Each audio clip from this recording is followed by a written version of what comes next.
కొంతమంది మనుషుల మీద పడి ఏడుస్తారు, వాళ్ళ మీద వీళ్ళ మీద పడి వ్యసనంతో ఏడుస్తూ ఉండదు. దరిద్రపు ఏడు, ఊరికి రోధిస్తూ ఉంటారు. వాళ్ళకి చూసి వీళ్ళకెళ్ళి చూసి ఇది ఒక దరిద్రపు రోదన. అది కాదు, ఇతరులకు దయ చూపి వారిని ఆశీర్వదించిన దేవుడు నీ ఎడలో కూడా దయ చూపి శాపము నుండి నిన్ను విడిపించి ఆశీర్వదించినట్లు, నీ ఇంటి వారిని నీ కుటుంబమును సమాధానముతో నింపునట్లు, శాపము నుండి విడిపించినట్లు, భౌతికంగానూ ఆత్మీయంగానూ ఆశీర్వదించినట్లు రోదన, ఆయన వైపు చూసి చేసే రోదన, ఆయన కొరకు కనిపెట్టి చేసే రోదన, ఆయన సహాయం అర్థించి చేసే రోదన.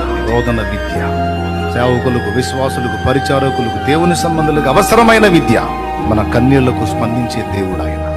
అయినను వారి రోదనము ఆయనకు వినబడినప్పుడు ఏం చేశాడు? రోదన విని వారికి తాను చేసిన నిబంధన, వారి పితరుడైన అబ్రహాముకు చేసిన నిబంధనను జ్ఞాపకం చేసుకుని తన కృపా బాహుళ్యం చొప్పున వారిని కరుణించెను.